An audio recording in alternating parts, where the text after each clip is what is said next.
নমস্কার, সত্যবার্তা থেকে আমি মৃণাল কান্তি সিংহ বলছি। আজকে সত্যবার্তার যে বিষয়বস্তুটা হচ্ছে সেটা হচ্ছে কালকে 6 তারিখ ডিসেম্বর। আর কালকে 6 তারিখ ডিসেম্বর পশ্চিমবাংলাতে একটা বড় মসজিদের নাম, যেটা বাবরি মসজিদ নামে পরিচিত, যেটা কি 6 তারিখ ডিসেম্বর 1992 না 93 কত সালে ভাঙা হয়েছিল। যাই সেই মন্দিরটা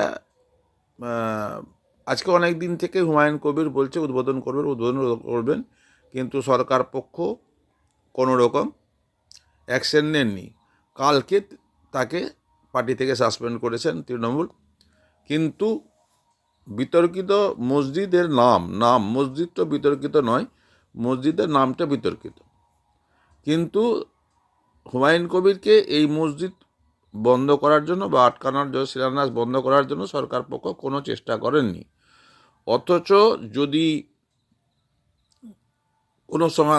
কোনো শুভেন্দু অধিকারীর কোনো মিটিং হয় বা মিছিল হয়, তো সেখানে সরকার বন্ধ করার চেষ্টা করে, তা হাইকোর্ট থেকে নির্দেশ নিতে হয়।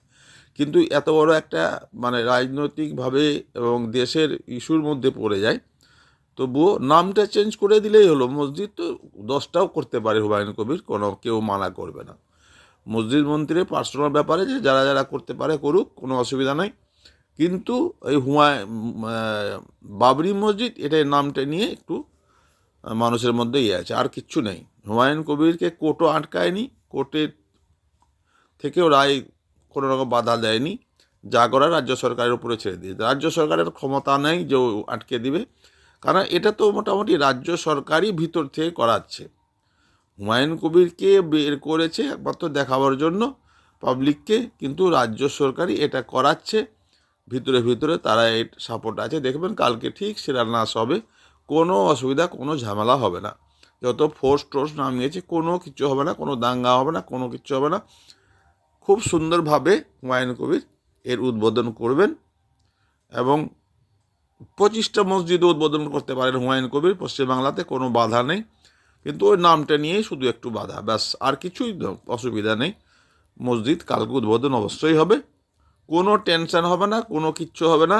দেখবেন একদম শান্তভাবে হবে, কারণ সরকার পক্ষের সমর্থন আছে এতে।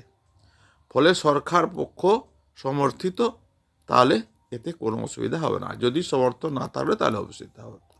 নমস্কার, আপনারা কি ভাবছেন না ভাবছেন আপনাদের রায় অবশ্যই দেবেন। আর আমার ভিডিওটা লাইক, শেয়ার, সাবস্ক্রাইব অবশ্যই করবেন দয়া করে। তাহলে আমার চ্যানেলটা, এতদিনে 100টা সাবস্ক্রাইব আমার